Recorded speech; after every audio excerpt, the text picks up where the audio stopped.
Hello friends, मैं सुनील प्रसाद शर्मा और आप सभी का एमबीबीएस बायोलॉजी क्लासेस में स्वागत है। तो आज जो है आपको इस वीडियो में जो देखने को मिलेगा वो यूनिट 4। तो इसमें जो है हम यूनिट 4 में आपको बता दें कि जो यूनिट 4 है इसमें 2 चैप्टर है। तो इसमें 11th और 12th ये दोनों चैप्टर इसी के अंदर में आता है, ठीक है। तो हम सबसे पहले जो आप जो इस वीडियो में देखेंगे आपको 11th के जो है पूरा कंप्लीट वीडियो, इनका पूरा कंप्लीट पढ़ाई जो है आपको इसमें मिलेगा, ठीक है। फिर जो अगला वीडियो फिर अपलोड किया जाएगा, फिर उसमें जो है वो कंप्लीट वीडियो जो है चैप्टर जो 12 है उसका कंप्लीट वीडियो होगा, ठीक है। तो शुरू करते हैं। तो सबसे पहले हम यहाँ पर जो है आपके यूनिट के नाम लिख देते हैं यहाँ पर।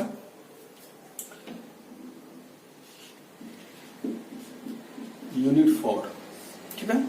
यूनिट का नाम है biotechnology. Biotechnology,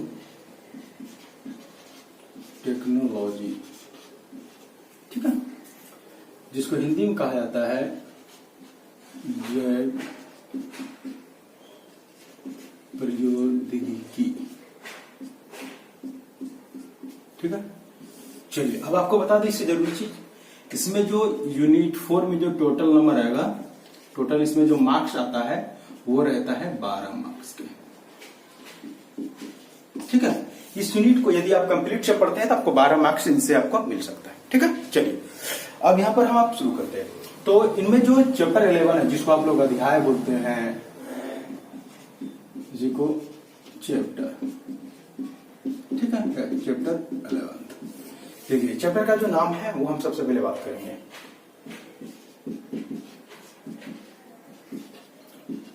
biotechnology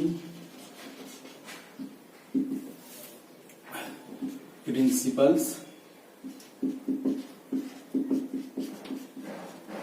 and process, ठीक है। इसी को कहा जाता है जैव प्रौद्योगिकी सिद्धांत एवं प्रक्रम। चलिए ध्यान दीजिए, हम बोले आपको क्या कि ये जो यूनिट है यूनिट 4 है। यूनिट 4 में जो है इसमें 2 चैप्टर इसके अंडर में आता है।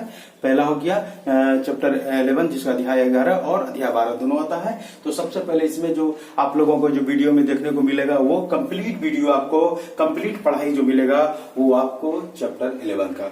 और आपको बता दें कि मात्र छोटा चैप्टर है, ये बहुत छोटा चैप्टर है। इनसे आप बहुत कम इसमें पढ़ना पड़ता है और आपको इसमें 12 नंबर जो है आपको मिल जाएगा। तो आप लोग जो है मेरे वीडियो के साथ लास्ट तक बने रहिए, ठीक है। चलिए तो शुरू करते हैं। तो इनमें सबसे पहले आप लोगों को हम इस चैप्टर में हम जो शुरू कर रहे हैं, सबसे पहले आपके लिए जानना जरूरी है कि बायोटेक्नोलॉजी होता क्या है। इनको सबसे पहले आप लोगों को समझना पड़ेगा कि बायोटेक्नोलॉजी पर जो आज से जो है बहुत सारी जो तरक्कियां हो चुकी हैं बायोलॉजी के क्षेत्र में, वो बायोटेक्नोलॉजी की वजह से। तो सबसे पहले आप लोगों को जानना पड़ेगा कि बायोटेक्नोलॉजी पहले होता क्या है, इस पर पहले बात कर लेते हैं, ठीक है। चलिए तो अब यहां पर जो हम शुरू कर रहे हैं आप लोगों का, वो कर रहे हैं क्या कि चैप्टर जो आप लोगों का जो आपका जो चैप्टर है वो हम आपको यहां पर नाम लिख देते हैं कि हम बात करेंगे अब चैप्टर 11 के।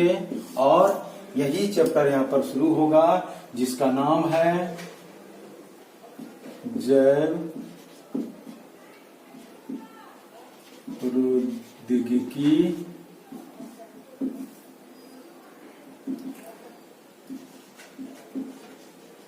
सिद्धांत एवं प्रक्रम।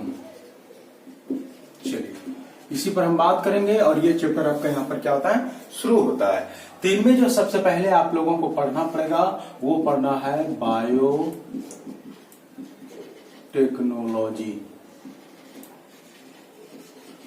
ठीक है। इसको सबसे पहले समझते हैं ये जो जैव प्रौद्योगिकी है ये पहले क्या होता है, इस पर हम लोग जो है इसको बात करते हैं, फिर हम लोग आगे बढ़ेंगे। चलिए देखिए, सबसे पहले आप लोगों को जानना है कि बायोटेक्नोलॉजी होता क्या है। चलिए तो सबसे पहले आप लोगों को बता दें कि ये जो बायोटेक्नोलॉजी है ये 2 शब्द के मिलने से बना हुआ है। बायोटेक्नोलॉजी जो है ये 2 शब्द के मिलने से बना हुआ है, जिसका पहला शब्द है बायो, और बायो का अर्थ होता है लाइफ। बायो का अर्थ लाइफ, और लाइफ को हिंदी में कहा जाता है जीवन, ध्यान दीजिएगा। और दूसरा शब्द है टेक्नोलॉजी, है ना, दूसरा शब्द है टेक्नोलॉजी, टेक्नोलॉजी। टेक्नोलॉजी का अर्थ होता है, टेक्नोलॉजी का अर्थ होता है टेक्निक, बोलिए, उसी को आप तकनीक बोल सकते हैं, उसी को बोल सकते हैं तकनीक, है ना। तो मतलब यह तकनीक है।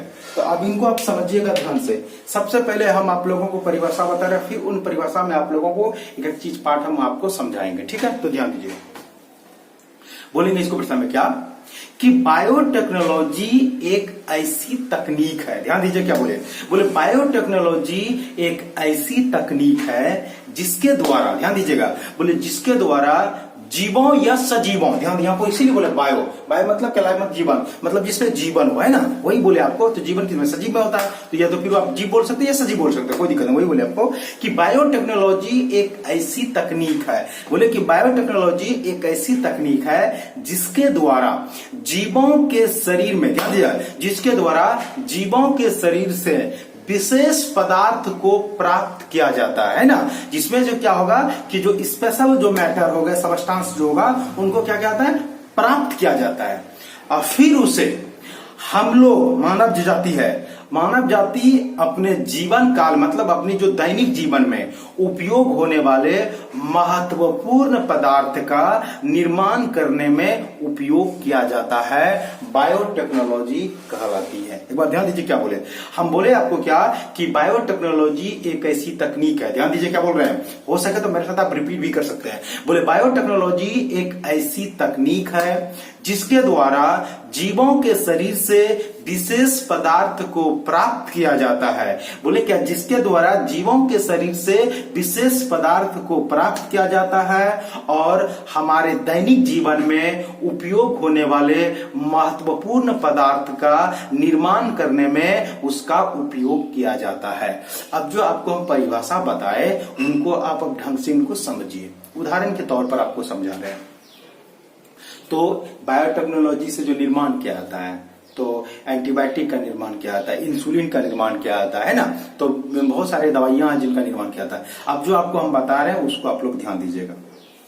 जैसे आपको हम बताए कि एंटीबायोटिक का निर्माण, तो एंटीबायोटिक का निर्माण बायोटेक्नोलॉजी के द्वारा कैसे किया जाता है उस पर हम बात करते हैं। जैसा कि हम आप लोगों को पहले पढ़ा चुके थे, चैप्टर जो 10 है उसमें आपको पढ़ाए थे एंटीबायोटिक। तो उसमें हम आपको बताए थे कि दुनिया का जो सबसे पहला एंटीबायोटिक है वो पेनिसिलिन है, जिसको क्या किया था, जिसको प्राप्त किया था किनसे, तो वो आपको बताए थे पेनिसिलियम नोटेटम, एक कवक था। ध्यान दीजिएगा, तो एक कवक था जिसका नाम है पेनिसिलियम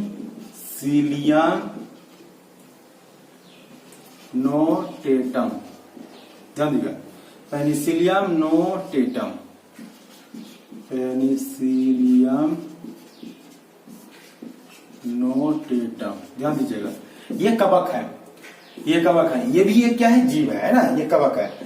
अब इनसे एक रासायनिक पदार्थ निकलता है जिसका नाम है पेनिसिलिन, पेनिसिलिन, जिसका नाम क्या है, पेनिसिलिन। ध्यान दीजिएगा, ये जीव है, इन जीवों से पेनिसिलिन को निकाला।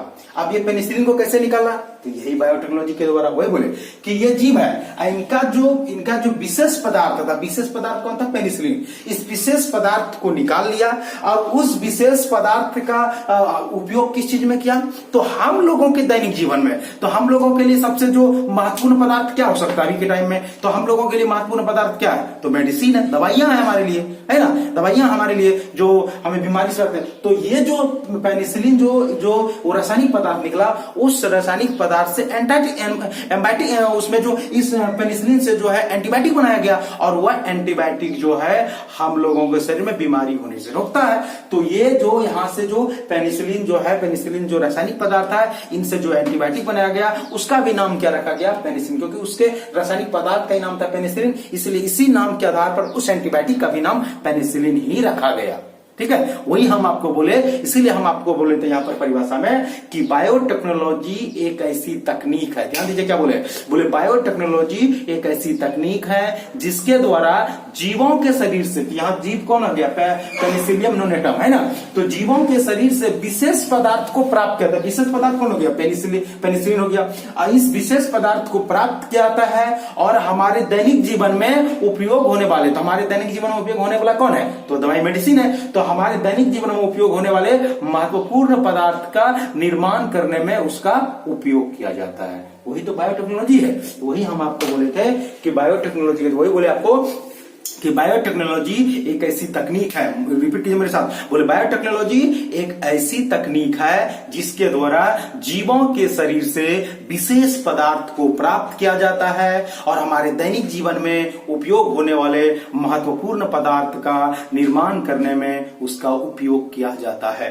ठीक है, चलिए अब यहां पर आप लोगों को बायोटेक्नोलॉजी हम समझा दिया, आशा करते हैं आप लोगों को बिल्कुल समझ में आया हो। यदि अगर दिक्कत होता है तो आप लोग कमेंट बॉक्स में जो है आप पूछ सकते हैं दोबारा, ये तो दोबारा रिपीट करके वीडियो देख सकते हैं। ठीक है, चलिए तो आपको यहाँ पर हम बायोटेक्नोलॉजी जो वो हम आपको बताएं, ठीक है, और आपको हम बता देते हैं कि बायोटेक्नोलॉजी का जो सबसे पहले इनका प्रयोग किया गया था, बायोटेक्नोलॉजी शब्द जो है इनका जो प्रयोग किया गया था, एक वैज्ञानिक था जिसका नाम था कार्ल, एक वैज्ञानिक था कार्ल। इन्होंने 1919 को, याद कीजिएगा, जलियांवाला बाग हत्याकांड 13 अप्रैल 1919 है ना, तो वो जो 1919 है उस पर आप याद रखिएगा कि जो है कार्य जिस टाइम में जलियांवाला बाग हत्याकांड हुआ उस टाइम में जो है बायोटेक्नोलॉजी का उपयोग किया गया था, है ना, 1919 में। वही बोले आपको कि ये जो है 1919 में जो है ये बायोटेक्नोलॉजी का जो है प्रयोग किया गया था। एक वैज्ञानिक था जिसका नाम था कार्ल। कार्ल ने जो है जो क्या था, बायोटेक्नोलॉजी का सबसे पहले इस शब्द का यूज किया था, कब, तो 1919 को। ठीक है, चलिए अब हम यहाँ पर आगे बढ़ते हैं।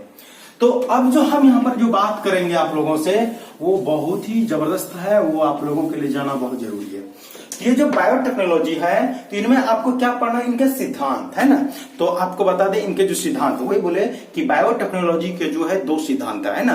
बायोटेक्नोलॉजी के कितने सिद्धांत है, 2 सिद्धांत, ध्यान दीजिएगा। तो बायोटेक्नोलॉजी के 2 सिद्धांत है। सबसे पहला है जेनेटिक इंजीनियरिंग,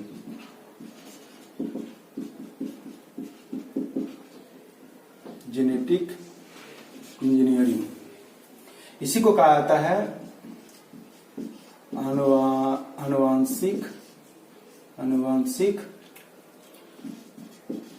अभियांत्रिकी।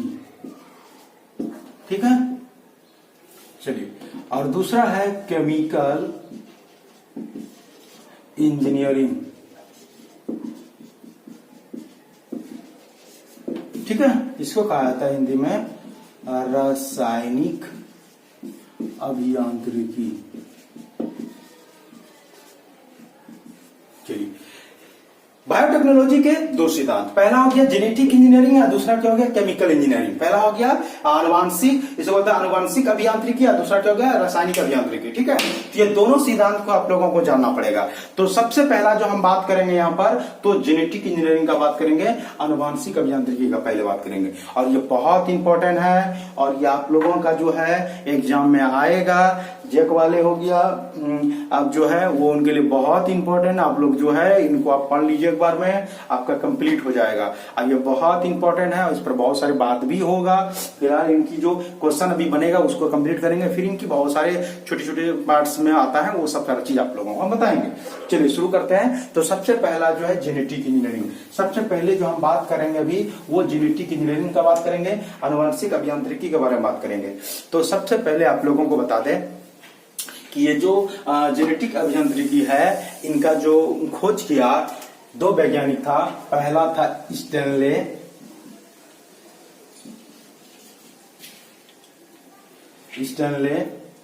और दूसरा था हर्बर्ट वायर। ये 2 वैज्ञानिक थे। कौन कौन, तो बोले क्या, स्टैनले, पहले स्टैनले था, दूसरा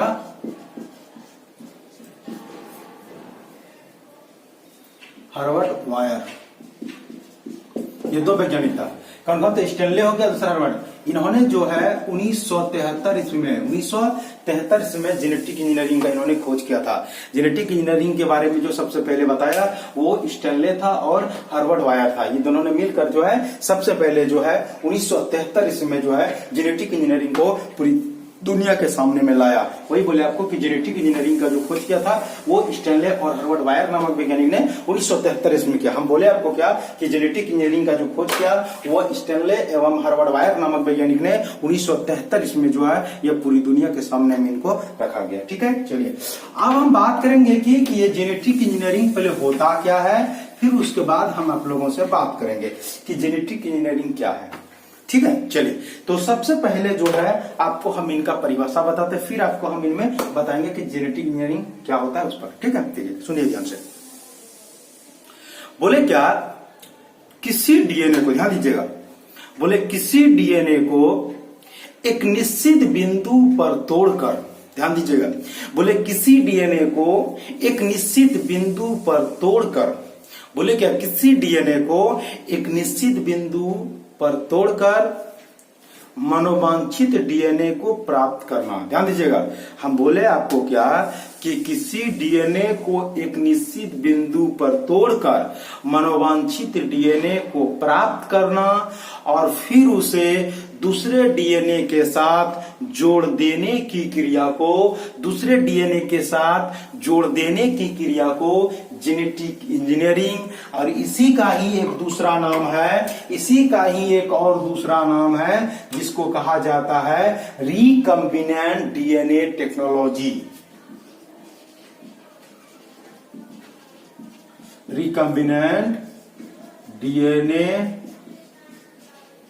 टेक्नोलॉजी, ध्यान दीजिएगा, ये जो अनुवांशिक अभियांत्रिकी है इसी का ही दूसरा नाम है रिकम्बिनेंट डीएनए टेक्नोलॉजी। हम आपको एक बार फिर से रिपीट करते हैं, ये जो जेनेटिक इंजीनियरिंग है, जेनेटिक इंजीनियरिंग का ही दूसरा नाम है रिकम्बिनेंट डीएनए टेक्नोलॉजी। ये जो है एग्जाम में पूछा जाता है, ऐसे आपको पूछा जाएगा कि जेनेटिक इंजीनियरिंग क्या है, इसके उपयोग को बताइए, या तो फिर आपको पूछेगा रिकम्बिनेंट डीएनए टेक्नोलॉजी क्या है, इसके उपयोग को बताइए, तो दोनों का जवाब वही होगा, क्योंकि दोनों एक ही चीज है, नाम अलग अलग है। तो जेनेटिक इंजीनियरिंग भी इसको कहा जाता है और इसी का ही दूसरा नाम है रिकम्बिनेंट डीएनए टेक्नोलॉजी, इसी को कहा जाता है रिकम्बिनेंट डीएनए टेक्नोलॉजी। ठीक है, तब इनको परिभाषा में क्या बोले इसको आप ध्यान दीजिएगा। हम बोले क्या किसी डीएनए को, ध्यान दीजिए क्या बोले, बोले किसी डीएनए को एक निश्चित बिंदु पर तोड़कर, ध्यान दीजिएगा, हो सके तो मेरे साथ आप रिपीट भी कर सकते हैं। हम बोले क्या किसी डीएनए को एक निश्चित बिंदु पर तोड़कर, हम बोले किसी डीएनए को एक निश्चित बिंदु पर तोड़कर मनोवांछित डीएनए को प्राप्त करना, मनोवांछित डीएनए को प्राप्त करना और फिर उस डीएनए को किसी दूसरे डीएनए के साथ जोड़ देने की क्रिया को,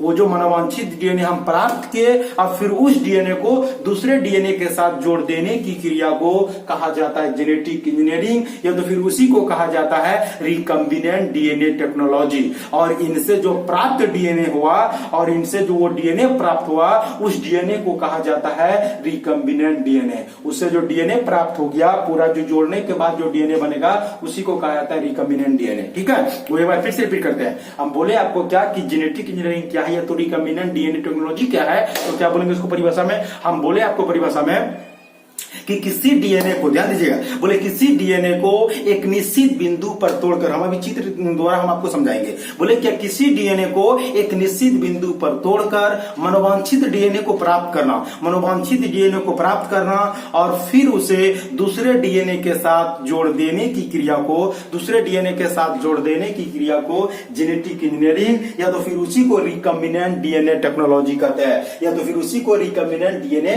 टेक्नोलॉजी कहते हैं। ठीक है, और इनसे जो प्राप्त डीएनए हुआ और इनसे जो डीएनए प्राप्त हुआ उसको कहा जाता है रिकम्बिनेंट डीएनए, उसी को कहा जाता है रिकम्बिनेंट डीएनए। ठीक है, चलिए अब आपको यहां पर हम चित्र के द्वारा हम आपको समझाते हैं, इसको आप लोग बहुत ध्यान से देखिए। देखिए हम बात कर रहे हैं किसका, जेनेटिक इंजीनियरिंग का, जेनेटिक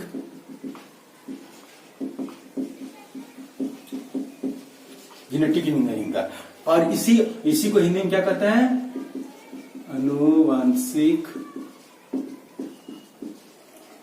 अभियांत्रिकी। ठीक है, चलिए, और इसी का ही दूसरा नाम क्या था, तो रिकम्बिनेंट डीएनए टेक्नोलॉजी।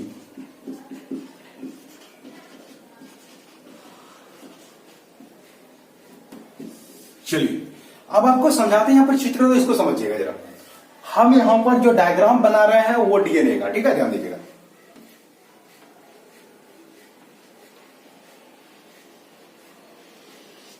चलिए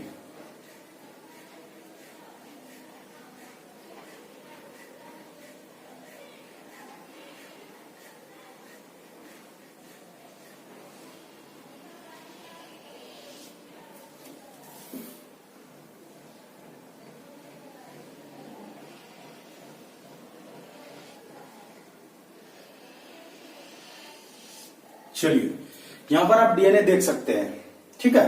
यहां पर आप दो डीएनए हैं, दो अलग अलग जीवों का है। और अगर आपको इस तरह समझा दे तो थोड़ा और भी आसानी हो जाएगा। ये आपका जो यहाँ पर हम जो यहाँ पर डीएनए ले रहे हैं यहाँ पर, और ये जो हम आप लोगों को जेनेटिक इंजीनियरिंग के द्वारा जो हम आप लोगों को दिखा रहे हैं वो थोड़ा सा आपको हम समझाने के लिए पहले, फिर जब इन पर हम बात करेंगे तो वहां पर आपको क्लियर समझाएंगे। यहाँ पर अभी आपको बता रहे कैसे इसमें जेनेटिक इंजीनियरिंग होता है, वो चीज को आप देखिए। ये डीएनए और ये डीएनए दोनों डीएनए, लेकिन ये जो डीएनए ये डीएनए दोनों अलग अलग है, ठीक है, अलग अलग जो है जीवों का है। तो यहाँ पर देखिए जो डीएनए होते हैं, तो डीएनए के अंदर में क्षार पाया बेस पाया जाता है ना। तो डीएनए के अंदर मुख्य रूप से दो क्षार पाया जाता है ना, प्यूरिन और पैरिमिडीन। तो आपको बता दें प्यूरिन के अंदर में भी बेस मिलता है और पैरिमिडीन के अंदर मिलता है। तो टोटल मिला के 4 बेस होते हैं, ठीक है। तो चारों बेसों का हम यहाँ पर नाम लिख देते हैं। एडेनिन, और एडेनिन जुड़ा रहता है थायमिन के साथ, ठीक। ये सब हम आपसे बात करेंगे, अभी केवल नाम सुन लीजिए बस, फिर हम इस पर बात करेंगे, ठीक है। फिर ये हो गया थायमिन, थायमिन भी एडेनिन के साथ जुड़ा रहता है। फिर साइटोसिन, साइटोसिन ग्वानिन से जुड़ा रहता है, और ये ग्वानिन जो है ये साइटोसिन के साथ जुड़ा हुआ रहता है, ठीक है। तो यहां पर आप लोगों को हम यहां पर दिखाए। फिर इसमें भी उसी तरह जो है क्या रहता है, तो एडेनिन जुड़ा रहता है थायमिन के साथ, फिर थायमिन जुड़ा रहता है एडेनिन के साथ, फिर साइटोसिन जुड़ा रहता है ग्वानिन के साथ, फिर ग्वानिन जुड़ा रहता है साइटोसिन के साथ। ये यहां पर जो है आपको चित्र में दर्शा दिया, इसको आप लोग ध्यान दीजिएगा, ठीक है। अब क्या किया कि जेनेटिक इंजीनियरिंग के द्वारा, जेनेटिक इंजीनियरिंग बहुत सारे पार्ट्स के जो था उस पर हम बात करेंगे। जेनेटिक इंजीनियरिंग के द्वारा क्या किया, यहां से डीएनए का टुकड़ा हम लोग यहां से काटे, यहां टी और ए के बीच का यहां पर टुकड़ा यहां से इनको काट के निकाला। यहां से टुकड़ा जो काट के जो यहां से टुकड़ा जो निकाला, यहां पर ये टुकड़ा है, ये जो टुकड़ा यहां से काट के निकाला कि यहां पर जो है, यहां पर जो बेस है, यहां पर ये टी है और यहां पर ए है। तो इधर जो जुड़ा हुआ था कौन था, तो इधर जुड़ा हुआ था ए और इसमें जुड़ा हुआ था टी। ये यहां पर बेस निकाला। अब इनको क्या किया, इनको निकालकर हम यहां पर जोड़ दिए, यहां का टुकड़ा इनको काट के हटा दिए। अब फिर इनको लाके यहां पर हम लोग क्या किए, ऐड कर दिए, यहां पर इनको जोड़ दिए, यहां पर क्या कर दिए, जोड़ दिए। ये तो अगर यहां नहीं जोड़ना चाहते तो यहां पर जो है ये जो टुकड़ा यहां से काट के इनको हटा देंगे। ये जो टुकड़ा टी और ए है इनको काट कर यहां से क्या कर दिए, इनको काट के यहां से हटा दिए, ये टी और ए को। और फिर ये टुकड़ा लाके यहां दूसरे का जो है उनको लाके यहां पर व्यवस्थित कर दिए। यहां पर टुकड़ा जो है, यहां पर जो टी और ये जो ए है इसको व्यवस्थित कर दिए, और दूसरा इसके विपरीत साइड में तो बेस हाई उसको व्यवस्थित कर दिए, यहां पर यहां रख दिए।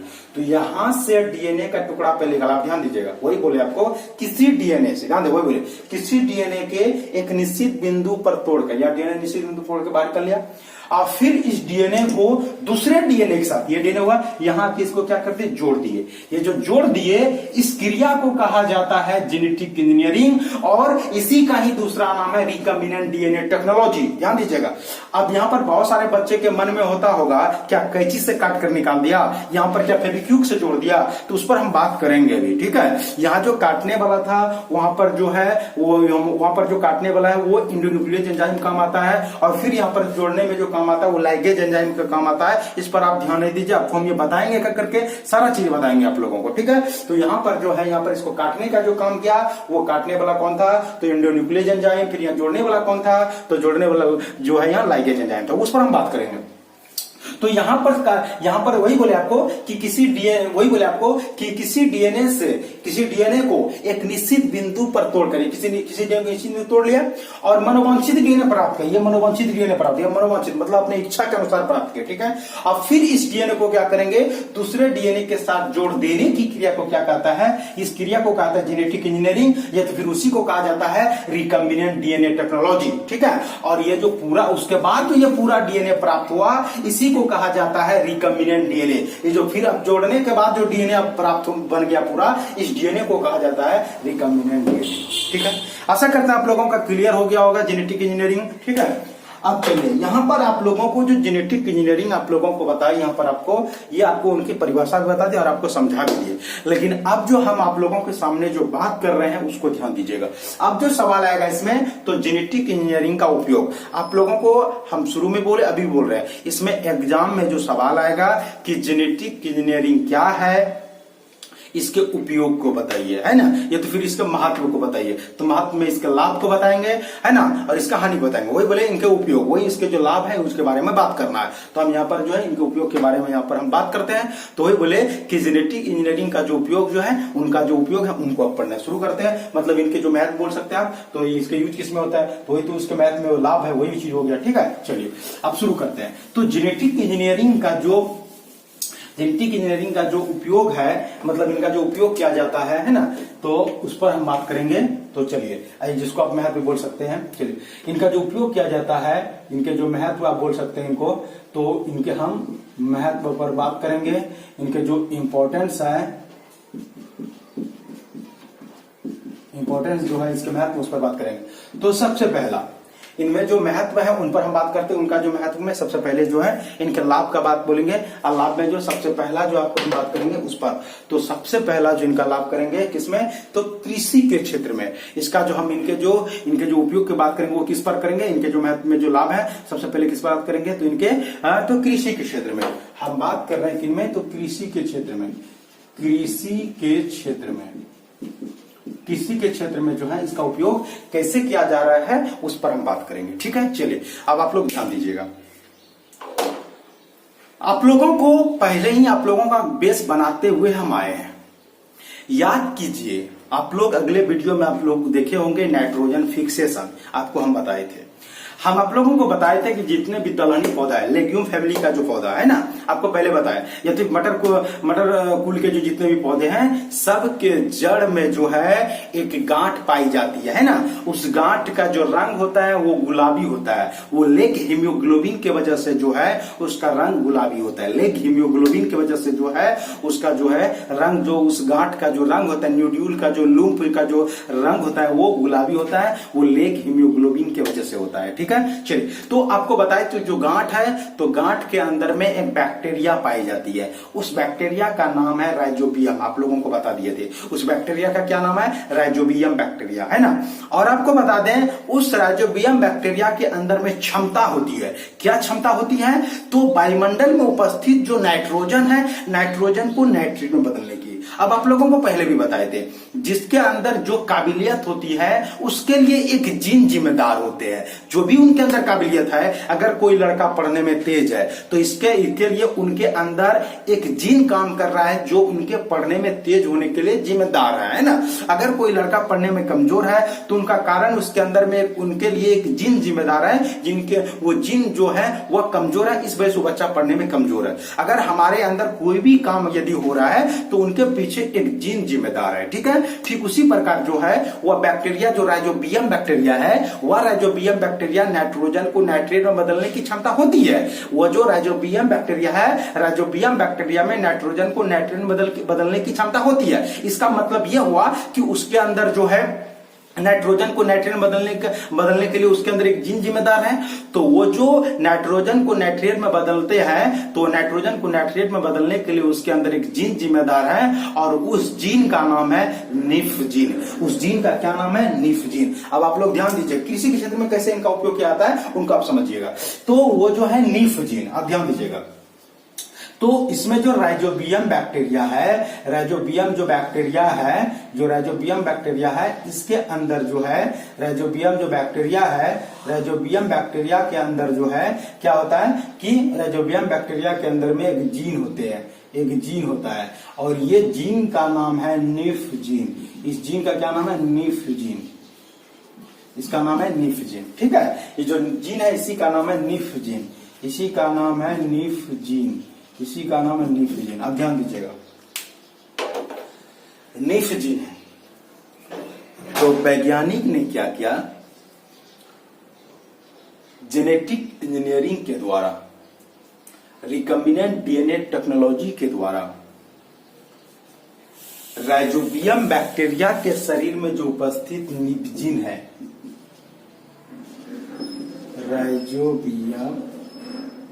राइजोबियम बैक्टीरिया के शरीर में जो उपस्थित जो निप जीन है, उसको क्या किया, एक बैक्टीरिया आता है जिसका नाम है इस्चेरिचिया कोलाई, ध्यान दीजिएगा, उसको शॉर्ट में ई कोलाई कहते हैं, इस्चेरिचिया कोलाई, ठीक है, इसी को शॉर्ट में कहा जाता है ई कोलाई, ठीक है, ये बैक्टीरिया है। तो इनके शरीर से इस निप जीन को निकालकर इस ई कोलाई बैक्टीरिया के शरीर में प्लांट कर दिया गया। इस ई कोलाई नामक बैक्टीरिया के शरीर में जो है इस निप जीन को निकालकर जेनेटिक इंजीनियरिंग के द्वारा जो है इनको इसमें डाला गया। इस्चेरिचिया कोलाई नामक बैक्टीरिया, जिसको ई कोलाई बैक्टीरिया कहते हैं, इसमें डाला गया और देखा गया कि ये जो ई कोलाई बैक्टीरिया है इसके अंदर भी नाइट्रोजन फिक्सेशन करने की क्षमता आ गई और यह भी जो है नाइट्रोजन को नाइट्रेट में बदलने का काम करना शुरू कर दिया, ठीक है। और फिर इनका जो ये जो इसके ऊपर बदला, फिर इनका उपयोग किसमें किया गया, तो इस बैक्टीरिया का उपयोग धान का खेत में किया जाने लगा। ये धान के खेत में जो है इनको इस बैक्टीरिया को छोड़ा गया और फिर ये बैक्टीरिया जनन करके अपनी जनसंख्या बढ़ाई और जो है नाइट्रोजन को नाइट्रेट में बदलना शुरू कर दिया। जिससे क्या होगा, नाइट्रोजन को जब नाइट्रेट बदलता है तो उससे क्या होता है कि वह जो नाइट्रोजन जो नाइट्रेट में बदलता है तो वो खाद हो गया और वही जो है पौधे को मिलता है, जिससे क्या होता है पौधा जो है अपने शरीर में ग्रोथ करता है। आप लोगों को जैसा कि पहले बताए थे कि जिस प्रकार से मानव है यह डायरेक्ट चावल नहीं खा सकता है ना, हम लोग डायरेक्ट चावल नहीं खा सकते हैं, तो क्या करते हैं हम लोग, तो चावल को बॉयल करते हैं पहले, तो बॉयल करने के बाद जब वो भात बन जाता है जिसको आप बॉयल राइस कहते हैं तब हम लोग खाते हैं। ठीक उसी प्रकार जो पौधा है वह पौधा डायरेक्ट नाइट्रोजन नहीं ले सकता है, पौधा डायरेक्ट नाइट्रोजन नहीं ले सकता, तब तो पौधा नाइट्रोजन को नहीं, तब किस रूप में लेगा, तो वह नाइट्रेट फॉर्म में लेता है ना, वह नाइट्रोजन के रूप में लेता है ना। तो इसीलिए हम लोग खेत में यूरिया देते हैं, धान के खेत में यूरिया आते हैं, तो यूरिया क्या करता है, वो यूरिया जो है नाइट्रोजन को नाइट्रेट में कन्वर्ट करते हैं, जिससे पौधा को क्या मिलता है, ऊर्जा मिलता है, ठीक है। ठीक उसी प्रकार जो आपको बोले कि वह जो यूरिया जो नाइट्रोजन को नाइट्रेट में बदलने का काम कर रहा था, ठीक वही काम कौन करने लगा, तो इस्चेरिचिया कोलाई बैक्टीरिया है ना, इसको धान के खेत में छोड़ा गया और फिर क्या क्या ये नाइट्रोजन को नाइट्रेट में बदलना शुरू कर दिया, ठीक है। चलिए, और फिर से क्या हो गया कि हमारे कृषि के क्षेत्र में जो है जो खाद की आवश्यकता धीरे धीरे कम पड़ने लगा और अपने देश में जो खाद बनने में जो ऊर्जा खपत हो रही थी फैक्ट्री में, फिर अपने देश में जो इसमें धन खर्च हो रहे थे वो भी हमारा बच गया, ठीक है। चलिए, तो हम आप लोगों को बता दें कृषि के क्षेत्र में इसका कैसे उपयोग हुआ, वो आप लोगों को हम बता दें जेनेटिक इंजीनियरिंग के द्वारा, ठीक है। चलिए, अब ले चलते हैं आप लोगों को कहां पर, तो अब हम बात करेंगे आप लोगों से दूसरा, अब जो दूसरा है मेडिसिन के क्षेत्र में, औषधि के क्षेत्र में,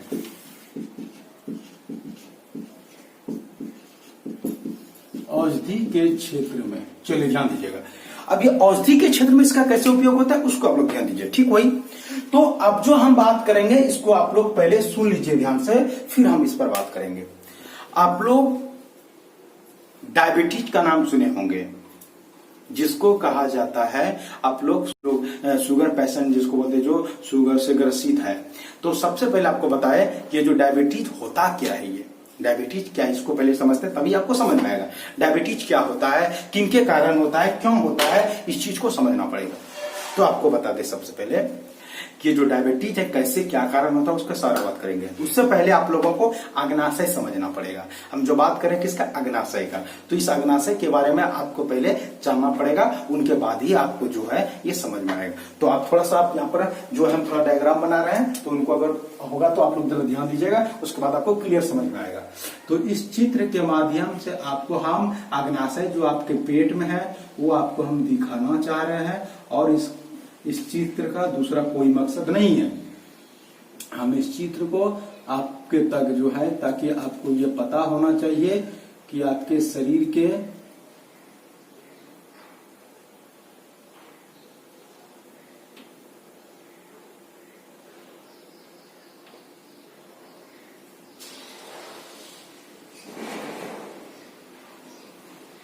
चलिए आप देख सकते हैं यहां पर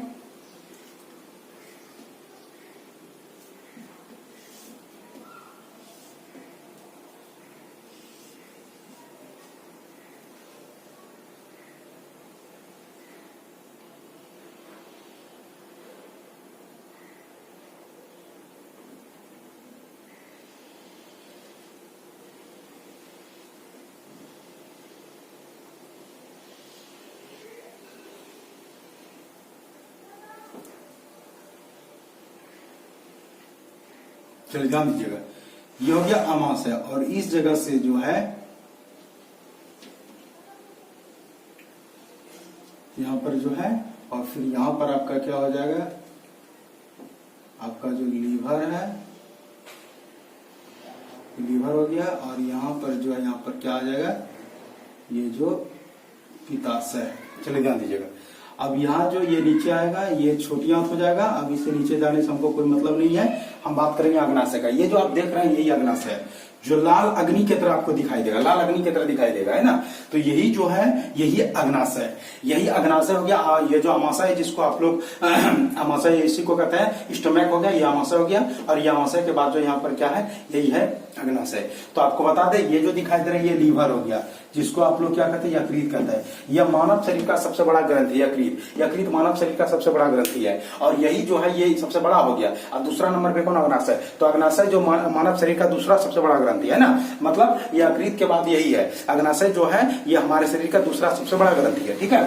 तो ये जो अग्नाशय है, इस अग्नाशय से, इस अग्नाशय का जो पार्ट्स है, इस अग्नाशय का ये जो पार्ट्स है, यहाँ पर जो है अग्नाशय का ये जो पार्ट्स है उसी को कहता है लैंगरहैंस के दूपिका, है ना, उसी को कहा जाता है लैंगरहैंस के दूपिका। और यहाँ पर जो है बीटा कोशिका पाई जाती है, लैंगरहैंस के दूपिका पे जो है ना, यहाँ पर बीटा कोशिका पाया जाता है, और बीटा कोशिका से एक रासायनिक पदार्थ निकलता है जिसका नाम है इंसुलिन। जिसका नाम क्या है, इंसुलिन। उससे क्या निकलता है, उसी का नाम है इंसुलिन, उसी का नाम है इंसुलिन, उसी का क्या नाम है, इंसुलिन। ध्यान दीजिएगा, ये जो हम बोले आपको क्या, सबसे पहले सुन लीजिए कि ये जो लीवर है, यकृत है, यह मानव शरीर का दूसरा सबसे बड़ा ग्रंथि है। और उसके बाद ये नीचे देख रहे हैं, ये है, यही है अग्नाशय, जिसको अंग्रेजी में पेनक्रियाज कहते हैं। और यह अग्नाशय जो है, अग्नाशय के जो पार्ट आपको दिखा है, इसका नाम है लैंगरहैंस के द्वीप। लैंगरहैंस द्वीप में जो है बीटा कोशिका पाई जाती है,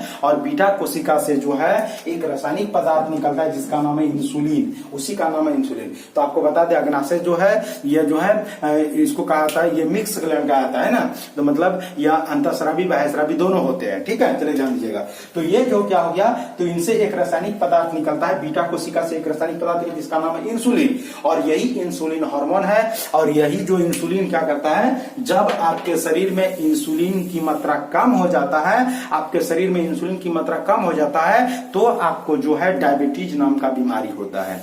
अब आपको समझना पड़ेगा कि डायबिटीज नाम का बीमारी होता कैसे, क्या हो, इंसुलिन आखिर क्या करता है, तो जो इन कम होने की वजह से, तो हम आपको बता देते हैं।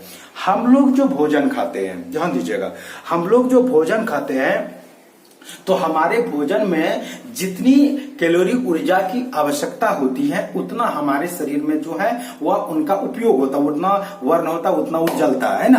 हमारे शरीर में जितना दिन भर में, रात भर में जो हमारे शरीर में जितना ऊर्जा की आवश्यकता होती है वह हम लोग उपयोग करते हैं। जैसे हम लोगों के शरीर में जो है एक सामान्य रूप से जो है आपको बता दें 1500 से 1700 कैलोरी एनर्जी जो है हम लोगों के उपयोग के हमारे शरीर में उपयोग होता है, जो हमारे लिए लाभदायक है ना। लेकिन हम लोग क्या करते हैं, ज्यादा भोजन खा लेते हैं। ज्यादा भोजन खाने की वजह से, और जो आपके शरीर में जो आपकी जो ग्लूकोज जो आपके अंदर में रहेगा, तो वह ग्लूकोज आपका शरीर में क्या होगा, स्टोर होगा। तो वो स्टोर करने वाला कौन है, तो यही है इंसुलिन। ये इंसुलिन क्या करता है कि हमारे शरीर में जो ग्लूकोज बना, उस ग्लूकोज को ग्लाइकोजन में बदलकर हमारे शरीर में जमा कर देता है। उस ग्लूकोज को जो है ग्लाइकोजन में बदलकर क्या करता है, उस ग्लूकोज को जो है, उस ग्लूकोज को ग्लाइकोजन में बदल के क्या करता है, जमा कर देता है, उनको रख देता है, ठीक है। चलिए, लेकिन जब आपके शरीर में इंसुलिन की कमी हो जाता है तो आपके ग्लूकोज को ग्लाइकोजन में बदलने वाला तो कोई है नहीं, तो वही नहीं रहने की वजह से आपकी जो ब्लड होगा, ब्लड में जो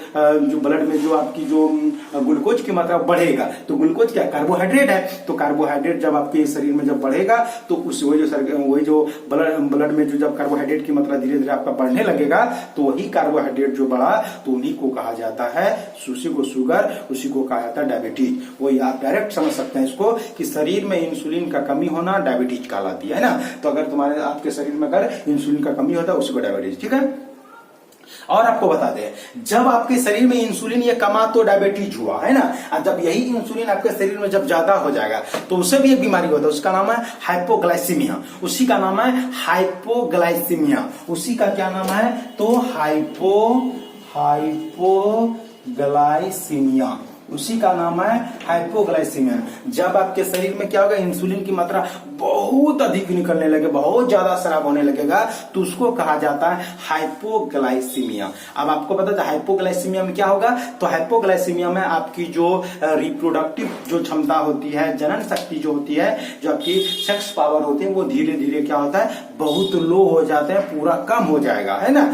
तो जिससे क्या होगा, आपकी जो वैवाहिक जो जीवन होगा वो आपके आनंदमय नहीं रहेगा, वो क्या होगा, आपके लिए कष्टदायक हो जाएगा। ठीक है। दूसरा, आपको जब हाइपोग्लाइसीमिया हो जाएगी तो आपकी जो दृष्टि क्षमता है, देखने की जो क्षमता है, वो धीरे धीरे खत्म होने लगेगा, बहुत कम हो जाएगा, जिससे आपको दिखाई नहीं देगा। ठीक है। चलिए, अब जो हम आपसे बात करेंगे उस पर आप ध्यान दीजिएगा। तो हम यहाँ पर बात कर रहे हैं आपको कि अपने देश में जो है अभी बहुत ज्यादा जो है पेशेंट आपको मिलेंगे कि डायबिटीज से ग्रसित है, बहुत ज्यादा पेशेंट। थोड़ा उम्र भी हुआ, आज तो हम लोगों की उम्र में भी देखते हैं लड़के को डायबिटीज, क्या बात है ना। तो मतलब क्या हो गया, बहुत ज्यादा संख्या में जो है क्या हो गया, बहुत ज्यादा संख्या में जो है डायबिटीज के पेशेंट मिलने लगे। अब होगा क्या, अगर डायबिटीज के पेशेंट मिलेंगे तो आखिर वो डायबिटीज को ठीक करने के लिए इंसुलिन चाहिए, तो ये इंसुलिन कहां से आएगा, ये इंसुलिन अब तो कुछ तो होगा नहीं।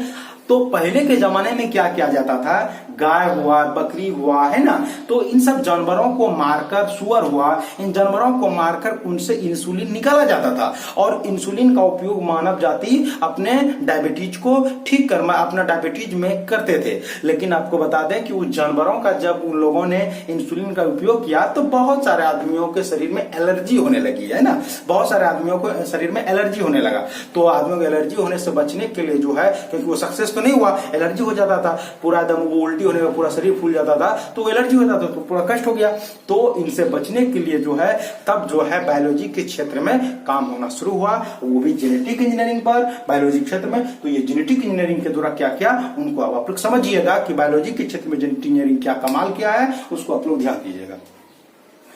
अब क्या किया, मानव के शरीर में जो इंसुलिन निर्माण करने वाले जो जीन था, क्योंकि शरीर में इंसुलिन हो रहा था, तो इंसुलिन करने वाले जीन का कोई यहाँ पर नाम नहीं है, तो उनको डायरेक्ट आप बोल सकते हैं इंसुलिन निर्माण करने वाले जीन, डायरेक्ट बोल सकते हैं, उसमें कोई उस जीन का कोई नाम नहीं। जिस तरह से अभी आपको बताया ना कि दलहनी पौधे के जो मटर कुल के जो पौधे हैं उसके जड़ में गांठ पाया था, जिसमें एक बैक्टीरिया जिसका राइजोबियम बैक्टीरिया है, उस राइजोबियम बैक्टीरिया के अंदर में एक जीन मिलता है जिसका नाम है निफ जीन। और वो निफ जीन को जो है नाइट्रोजन फिक्सेशन जीन भी कहा जाता है, उसको नाइट्रोजन फिक्सेशन जीन भी कहा जाता है। और वह जीन क्या करता है, नाइट्रोजन को नाइट्रोजन बदलता है, तो उस जीन का नाम निफ जीन है। लेकिन जो इंसुलिन निर्माण करने वाला जीन है उसका कुछ नाम नहीं है, तो ध्यान दीजिएगा, उसका नाम ही है इंसुलिन निर्माण करने वाला जीन। ठीक है।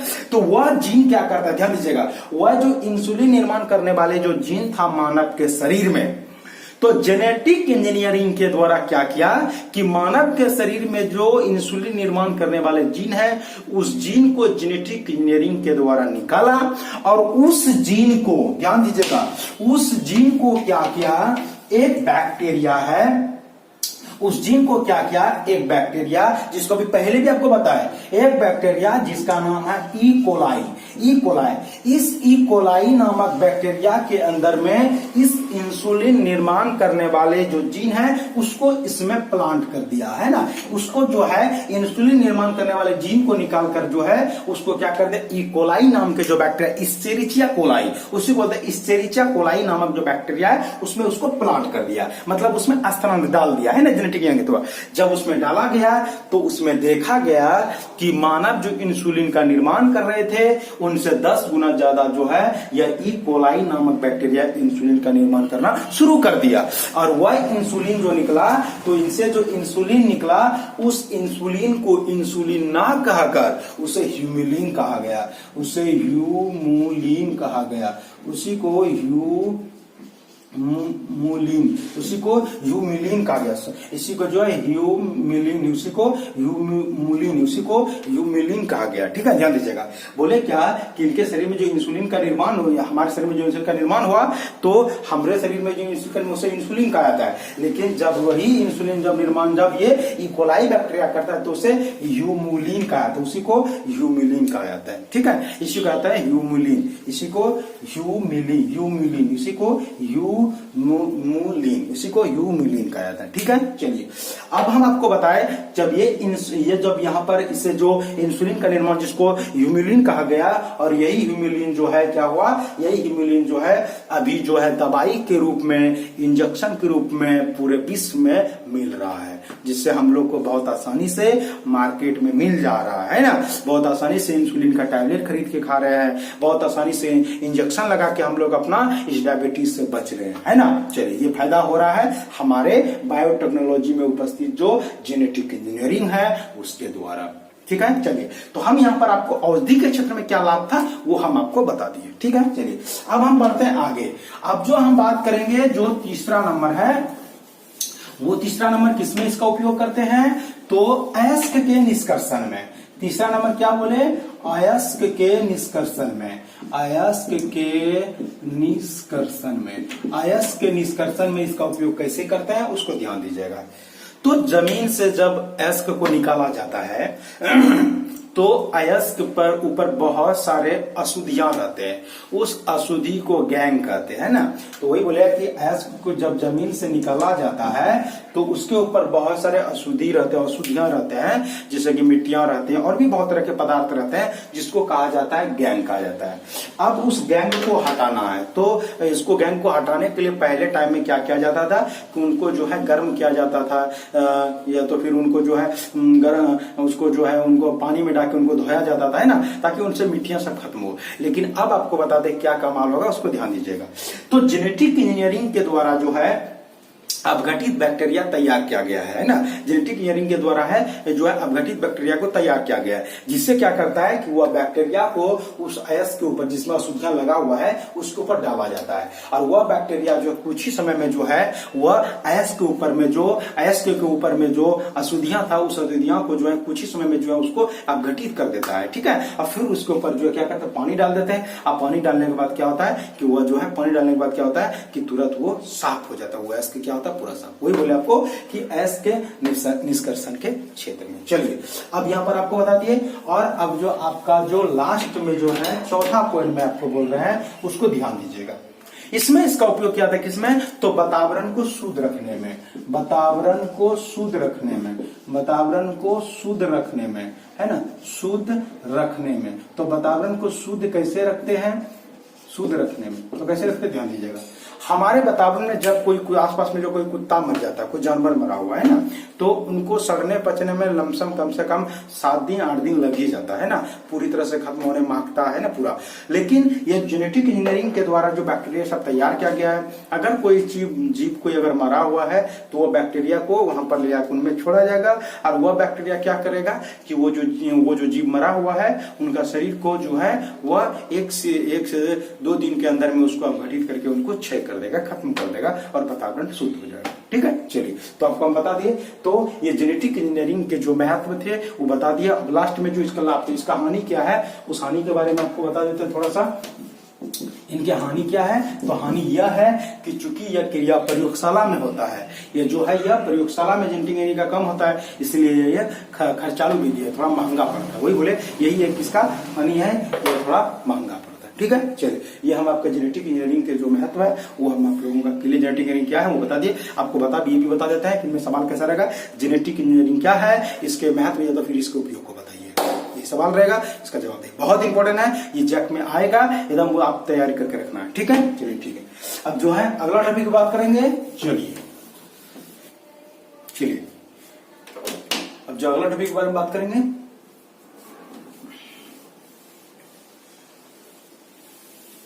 चलिए अब अगला टॉपिक के बारे में बात कर रहे हैं।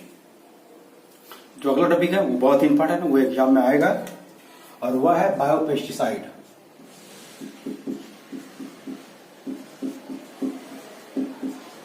बायोपेस्टिसाइड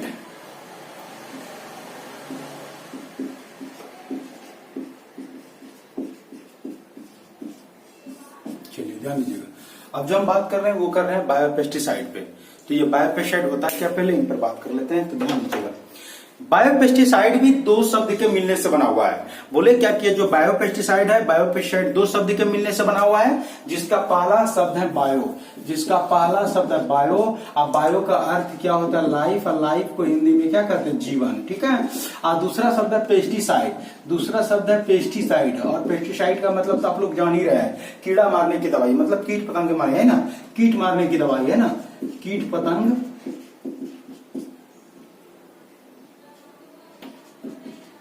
मारने की दवाई, है ना। इसी को आप लोग कीटनाशक भी बोलते हैं, मतलब कीटनाशक, है ना। तो वही बोले आपको, लेकिन यहाँ पर क्या बायो है ना, जीवन, मतलब जीवन, जीव इसको मारेगा, तो यहाँ ध्यान दीजिएगा। तो वही हम बोले आपको कि पूछेगा बायोपेस्टिसाइड क्या बोलेंगे कि जब किसी जिंदा चीजों का उपयोग, ध्यान दीजिएगा, बोले क्या जब किसी जिंदा, यहाँ पर जीवाणु बोल सकते हैं, कोई दिक्कत नहीं है।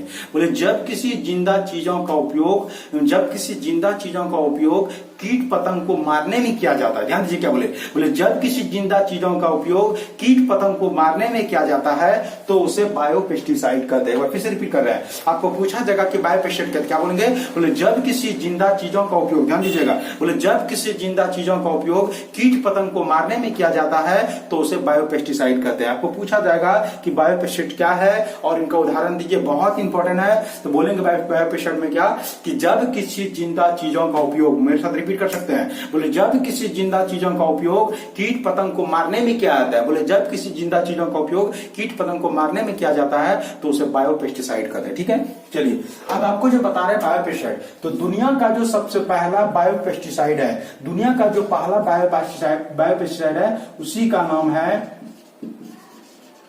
बैसिलस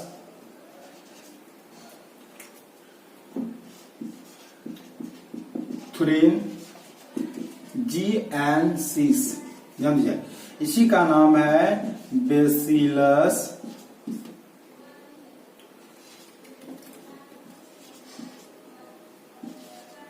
थुरिन जीएनसीस। ध्यान दीजिएगा, हम बोले आपको क्या कि दुनिया का जो सबसे पहला बायोपेस्टिसाइड जिसका नाम है बैसिलस थुरिन जीएनसीस, ये बैक्टीरिया का नाम है।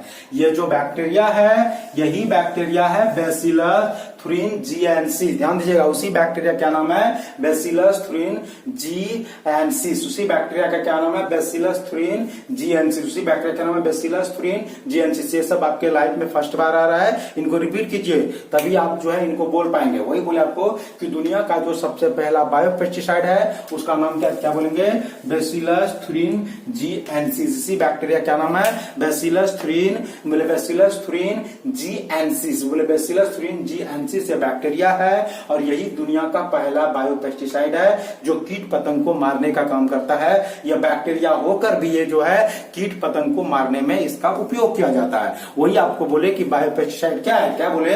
वही आपको हम बोले कि जब किसी जिंदा जीवों का योग या तो चीजों का, जो बोल सकते हैं, बोले जब किसी जिंदा चीजों का उपयोग कीट पतंग को मारने में किया जाता है तो उसे बायोपेस्टिसाइड कहते हैं। तो ये जो बायोपेस्टिसाइड है बैसिलस थुरिन जीएनसीस, ये जो बैसिलस थुरिन जीएनसीस जो बैक्टीरिया है, यह बैक्टीरिया जो है कीट पतंग को मार देता है। ठीक है, अब यहाँ पर बात करते हैं जो मारते हैं तो उनका कुछ बचा होगा, कुछ मारने वाला कुछ पदार्थ तो निकलता होगा, तो इनके शरीर से कुछ तो निकलता होगा तभी तो ये जो है क्या कीट पतंग को मार रहा है। तो इसी पर अब आप लोगों से हम बात करेंगे, इसी पर हम आप लोगों से बात करेंगे, उस चीज को आप लोग समझिएगा। तो ये जो बैसिलस थुरिन जीएनसीस जो बैक्टीरिया होता है, इस बैक्टीरिया से एक विशेष प्रकार की प्रोटीन निकलता है। इस बैक्टीरिया से जो है, ये इस बैक्टीरिया से एक विशेष प्रकार का प्रोटीन निकलता है। उस प्रोटीन में जो है कीट पतंग को मारने की क्षमता होती है। हम बोले आपको क्या कि इस बैक्टीरिया जो है बैसिलस थुरिन जीएनसीस जो बैक्टीरिया है, इनसे जो है एक विशेष प्रकार का प्रोटीन निकलता है और उस प्रोटीन का जो नाम है, वो जो प्रोटीन है वह प्रोटीन में जो है कीट पतंग को मारने की क्षमता होती है। उस प्रोटीन के अंदर कीट पतंग को मारने की क्षमता होती है और उसी प्रोटीन को कहा जाता है क्राय प्रोटीन। उसी को कहा जाता है क्राय प्रोटीन, उसी को कहा जाता है क्राय प्रोटीन। ठीक है, और इसी क्राय प्रोटीन का ही दूसरा नाम है बीटी टॉक्सिन। इसी का ही दूसरा नाम है बीटी टॉक्सिन, उसी का नाम है बीटी टॉक्सिन। इसी का ही दूसरा नाम है बीटी टॉक्सिन, इसी का ही दूसरा नाम है बीटी टॉक्सिन। ध्यान दीजिएगा, हम बोले आप लोगों को क्या कि ये जो बेसिलस थुरिन जीएनसिस जो बैक्टीरिया है, इनसे एक विशेष प्रकार का प्रोटीन निकलता है, इनसे एक विशेष प्रकार का प्रोटीन निकलता है। और वह जो प्रोटीन, जो विशेष प्रकार के जो प्रोटीन निकला, वह प्रोटीन के अंदर जो है, उस प्रोटीन के अंदर जो है कीट पतंग को मारने की क्षमता होती है, जिसे क्राय प्रोटीन कहते हैं। और इस क्राय प्रोटीन का ही दूसरा नाम है बीटी टॉक्सिन। यह बीटी का मतलब हो गया, बी मतलब बेसिलस और टी मतलब हो गया थुरिनजेनेसिस। वही बोले कि बी मतलब हो गया बेसिलस और टी मतलब थुरिनजेनेसिस, ये बैक्टीरिया। वही बोले बीटी टॉक्सिन, इससे एक जहर का निर्माण होता है, एक टॉक्सिन का निर्माण होता है, उसी का नाम है बीटी टॉक्सिन, या तो फिर उसी को कहा जाता है क्राय प्रोटीन। ठीक है, तो आपको यहां पर आपके सामने जो सवाल आएगा कि क्राय प्रोटीन क्या है, आपके पास जो सवाल आएगा कि क्राय प्रोटीन क्या है, बहुत इंपॉर्टेंट है। आपको पूछा जाएगा क्राय प्रोटीन क्या, इनको क्या परिभाषा हम बोलेंगे, उसको ध्यान दीजिएगा। इनको बोलेंगे आप कि बेसिलस थुरिनजेनेसिस। ध्यान दीजिए, बेसिलस थुरिन जीएनसिस। ध्यान दीजिए, बोले बेसिलस थुरिन जीएनसिस नामक बैक्टीरिया से एक विशेष प्रकार का प्रोटीन निकलता है। ध्यान दीजिएगा, आपको पूछा जाएगा सवाल में कि क्राय प्रोटीन क्या है, आपका सवाल आएगा कि क्राय प्रोटीन क्या है। अब ध्यान दीजिएगा, यहां सवाल आएगा कि क्राय प्रोटीन क्या है, क्राय प्रोटीन क्या है, सवाल आएगा कि क्राय प्रोटीन क्या है। तो क्या इनको पर हम बोलेंगे, बोले वही आपको कि बेसिलस थुरिन जीएनसिस नामक बैक्टीरिया के शरीर से एक विशेष प्रकार का प्रोटीन निकलता है, जिसमें कीट पतंग को मारने की क्षमता पाई जाती है ना।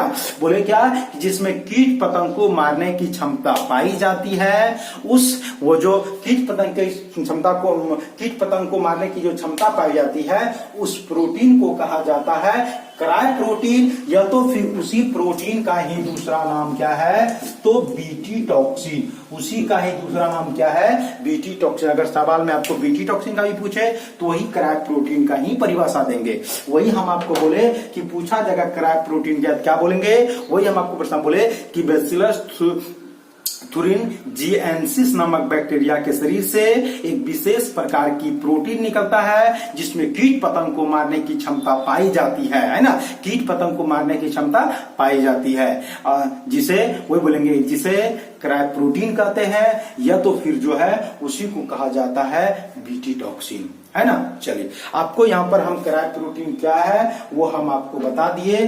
चलिए अब ले चलते हैं आप लोगों को आगे। अब आगे जो हम बात करेंगे कि ये जो प्रोटीन का निर्माण हुआ, इस क्राय प्रोटीन का जो निर्माण हुआ, इस क्राय प्रोटीन का निर्माण कहाँ से हुआ, बैक्टीरिया के अंदर जो निर्माण करता, फिर कौन करता, कैसे हुआ, उस पर हम बात करेंगे। चलिए तब आगे बढ़ते हैं।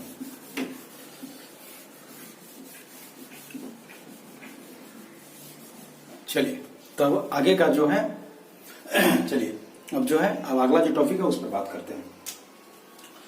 चलिए यहाँ पर जो है, अब आप लोगों को हम जो बता रहे हैं उसको आप लोग ध्यान दीजिएगा, ठीक है। ये जो बेसिलस थुरिनजेनेसिस है, ध्यान दीजिएगा, अब जो अगला टॉपिक उस पर बात कर रहे हैं, जो बेसिलस थुरिनजेनेसिस है, जो बेसिलस थुरिन जीएनसिस जो बैक्टीरिया है, इस बैक्टीरिया के शरीर में जो है, इस बैक्टीरिया के शरीर में जो है एक जीन पाई जाती है, एक जीन पाई जाती है जिसका नाम है क्रायजीन, जिसका नाम है क्रायजीन, जिसका नाम है क्रायजीन, जिसका नाम है क्रायजीन। ध्यान दीजिएगा, यहाँ पर हम बोले आपको क्या कि बेसिलस थुरिनजेनेसिस जो बैक्टीरिया है, इसके अंदर एक जीन पाई जाती है, एक जीन पाई जाती है जिसका नाम है क्रायजीन, और यह जीन जो है क्राय प्रोटीन का निर्माण करता है, और यही जीन जो है, इन्हीं जीन के वजह से जो है क्राय प्रोटीन का निर्माण होता है ना, इसी जीन के वजह से क्राय प्रोटीन का निर्माण होता है। आप लोग ध्यान दीजिए, यहाँ ये क्राय प्रोटीन लिखे हुए हैं, देख लीजिए, ये क्राय प्रोटीन हुआ और ये हो गया क्रायजीन, क्राय प्रोटीन, ये क्रायजीन। अब आप लोग इसमें देख के थोड़ा फर्क कीजिए क्या है, ये क्रायजीन ऐसा होगा, क्राय प्रोटीन ऐसा होगा। ध्यान दीजिएगा, यहाँ पर देखिए ऐसे CRY क्राय हो गया, ये क्राय होगा, और ये है CRY। आप दोनों में फर्क देख सकते हैं, क्या फर्क है इसमें जो है, ये जो कराए जब प्रोटीन में लिखेंगे तो जब ये प्रोटीन में होगा तो प्रोटीन वाला में जो कराए का जो शुरू वाला लेटर सी होगा वो कैपिटल होगा, बड़ा होगा, ठीक है। और कराए जब जीन लिखेंगे तो जीन में जो है तीनों लेटर स्मॉल होगा, सी भी स्मॉल होगा, आर भी स्मॉल होगा, वाई भी स्मॉल होगा, ठीक है। तो कराए प्रोटीन जब लिखेंगे तो इसमें कैपिटल सी देना है, ठीक है। और जब जीन लिखेंगे इसमें स्मॉल सी देना है, ठीक है। चलिए अब यहाँ पर आपको हम बता दिए, अब आगे बढ़ते हैं। तो वही हम आपको बोले कि ये जो बैसिलस थ्रूनजेनेसिस, बैसिलस थुरिनजिएंसिस, जो बैसिलस थुरिनजिएंसिस जो बैक्टीरिया है, इस बैक्टीरिया में जो है एक जीन पाई जाती है, उसी जीन का नाम है क्राइजीन। और इस जीन से जो है, इस जीन से जो है वही विशेष प्रकार के प्रोटीन का निर्माण होता है, जिसे आप क्या बोले थे, क्राई प्रोटीन। तो आपको पूछा जाएगा कि यह क्राई जीन क्या है, आपसे पूछा जाएगा कि ये जो क्राई जीन क्या है, वही हम बोले आपको ये जो क्राई जीन है ये क्या है। तो इनको क्राई जीन क्या बोलेंगे इसको परिभाषा में, तो ध्यान दीजिएगा। हम बोले आपको कि बैसिलस थुरिनजिएंसिस नामक बैक्टीरिया के शरीर में, ध्यान दीजिएगा, बोले बैसिलस थुरिनजिएंसिस नामक बैक्टीरिया के शरीर में एक जीन पाई जाती है। बोले क्या कि बैसिलस थुरिनजिएंसिस नामक बैक्टीरिया के शरीर में एक जीन पाई जाती है जो क्राई प्रोटीन का निर्माण करता है, जो क्राई प्रोटीन का निर्माण करती है। तो ऐसी जीन को कहा जाता है क्राइजीन कहते हैं, उसी को क्या कहता है, क्राइजीन। ये तो प्रश्न ऐसे ही बोल सकते हैं कि ऐसी जीन, क्या बोले, बोले ऐसी जीन जो क्राई प्रोटीन का निर्माण करता है, बोले ऐसी जीन जो क्राई प्रोटीन का निर्माण करता है, उसी को कहा जाता है क्राइजीन कहते हैं, ठीक है, उसी को कहा जाता है क्राइजीन। और यह क्राइजीन से निकला क्राई प्रोटीन, और वह क्राई प्रोटीन के अंदर जो है कीट पतंग को मारने की क्षमता उसमें पाई जाती है, ठीक है। चलिए आपको बता दिए। अब आपको हम बता दें कि ये जो क्राइजीन यह कई प्रकार के होते हैं, ये जो क्राइजीन है ये कई प्रकार के होते हैं। जैसे कि हम यहाँ पर आपके बोर्ड में यहाँ पर लिखना चाहेंगे कि क्राइजीन जो है ये कई प्रकार के होते हैं, इस पर आप लोग ध्यान दीजिएगा। ये जो क्राइजीन है यह कई प्रकार के होते हैं। तो सबसे पहले आप लोगों को दिखा दें कि आई इसको फर्स्ट सी, इसमें ये सी स्मॉल है, ठीक है। तो ये जो हो गया, ये हो गया, उसके बाद हो गया क्राई सेकेंड ए बी, है ना। ये दोनों जो है ये दोनों एक ही काम करता है। ये क्या काम करता है, तो कपास में जो मुकुल बनेगा, मतलब जो कॉटन में है ना, कॉटन में जो मुकुल बनेगा, जो बड मिलेगा, जिसको आप लोग बॉल बोलते हैं ना, कपास का बॉल बोलते हैं, तो वो जो बड बनेगा उस बड में जो छेद करने वाले जो कीट पतंग है उसको क्या करता है, छेदक जो मुकुल छेदक जो कीट पतंग है उसको नियंत्रण करता है, उसको मार देता है ना। तो कपास में जो कॉटन, ये भी जो है कपास के जो बॉल होते हैं ना, कपास के जो मुकुल होते हैं, कपास के मुकुल है ना, मुकुल छेदक जो है, मुकुल छेदक को नियंत्रण करते हैं दोनों वही। ये भी जो है क्या बोले, तो बोलेंगे कि कपास के जो मुकुल छेदक है उस मुकुल छेदक का ये नियंत्रण करता है, ठीक है। इसके अलावा है क्राई आई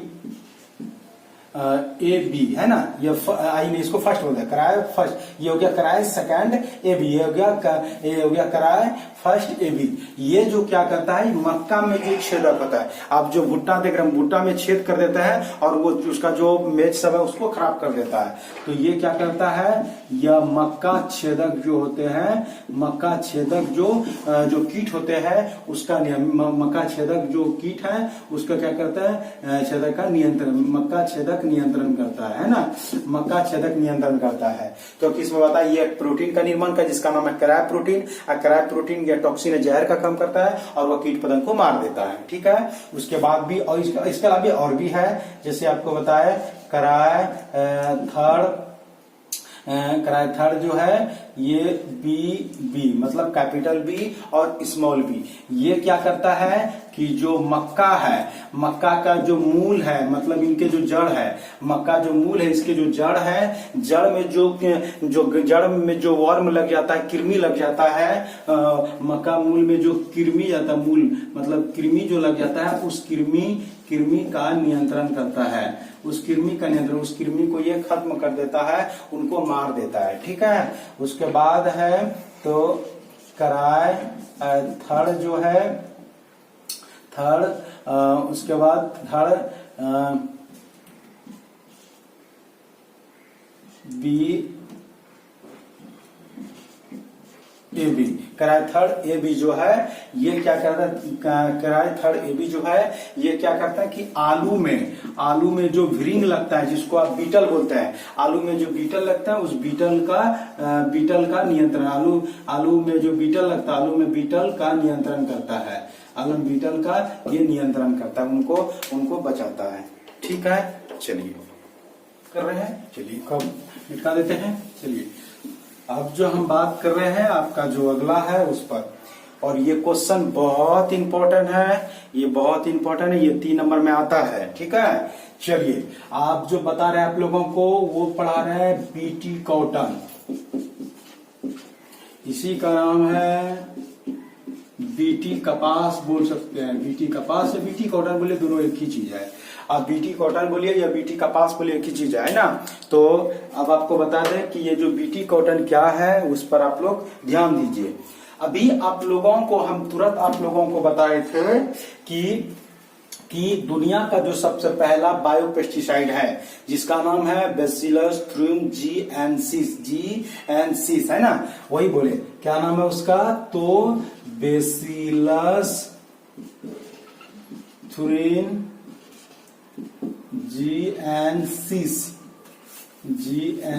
ये बैक्टीरिया है, और इस बैक्टीरिया के अंदर में बताए एक जीन पाया जाता है, इस बैक्टीरिया के अंदर एक जीन मिलता है और उस जीन का क्या नाम है, क्राइजीन। और यह क्राइजीन किसका निर्माण करता है, एक प्रोटीन का निर्माण करता है, एक टॉक्सिन का निर्माण करता है जिसका नाम है बीटी टॉक्सिन, जिसका इसी का दूसरा नाम है क्राई प्रोटीन, इसी का है दूसरा नाम है क्राई प्रोटीन, है ना। बीटी टॉक्सिन क्राई प्रोटीन दोनों की चीज ध्यान दीजिएगा। अब यहां पर जेनेटिक इंजीनियरिंग के द्वारा क्या क्या ध्यान दीजिएगा, ये कपास का पौधा है, ध्यान दीजिए, ये जो है ये कपास का जो है, ये कपास का जो क्या है, यह कपास का ये पौधा है। ठीक है, ये कपास का क्या है, पौधा है। तो ये कपास का पौधा है, तो इसमें क्या क्या ध्यान दीजिएगा, जेनेटिक इंजीनियरिंग के द्वारा, ये जो जेनेटिक इंजीनियरिंग है, इस जेनेटिक इंजीनियरिंग के द्वारा क्या क्या कि जो बैसिलस थ्यूरिनजीएनसिस जो बैक्टीरिया था इनके शरीर से इस क्राई जीन को निकाला, ध्यान दीजिएगा, इस जीन को यहां से निकाल लिया, और ये जो पौधा है, ये जो कपास के जो पौधा है, इस जीन को क्राई जीन को कपास के पौधे में प्लांट कर दिया, कपास के पौधे में क्या कर दिया, प्लांट कर दिया। जब ये जीन कपास के पौधे में गया तो कपास के पौधे में पहुंचकर जो है इनके भी शरीर में जो है क्राई प्रोटीन का निर्माण करना शुरू कर दिया।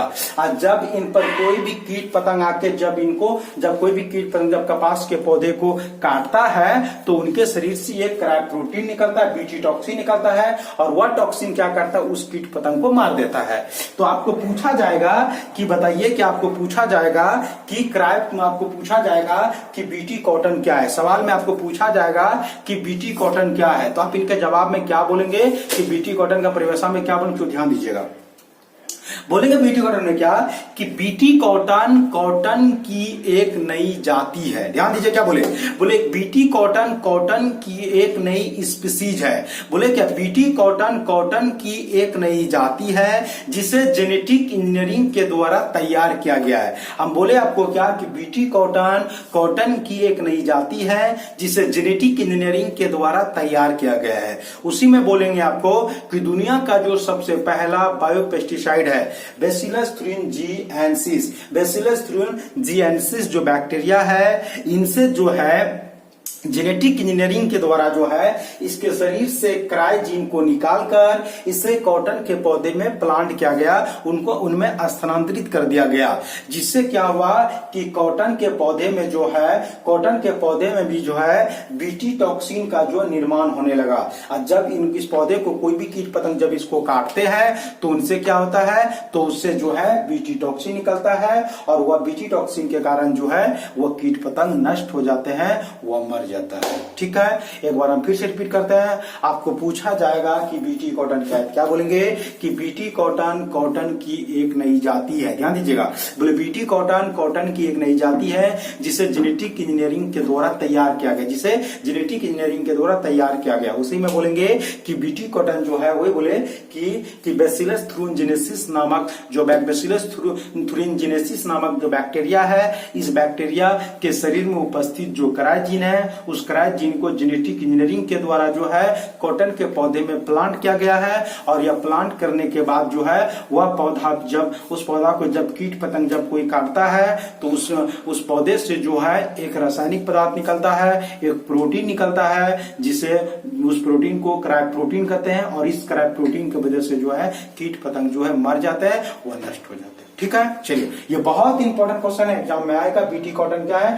तो आपको बता दिए। अब आपको हम बता दें ठीक इसी प्रकार जिस तरह कॉटन का निर्माण किया गया, ठीक इसी प्रकार जो है बीटी कॉर्न, जैसे बीटी मेज का निर्माण किया गया, बीटी ब्रिंजल का निर्माण किया गया, बैगन का है ना, बीटी आलू का निर्माण मतलब बीटी जो पोटैटो उसका निर्माण किया गया। इससे बहुत सारे फसलों का जो निर्माण कर रहा है जिनसे कोई भी कीट पतंग इसको नष्ट नहीं कर सकता है और किसान आत्महत्या नहीं करेगा। ठीक है, चलिए अब जो यहाँ पर जो है आपके बीटी कॉटन कंप्लीट हो गया। अब चलते हैं अगला टॉपिक पर, चलिए।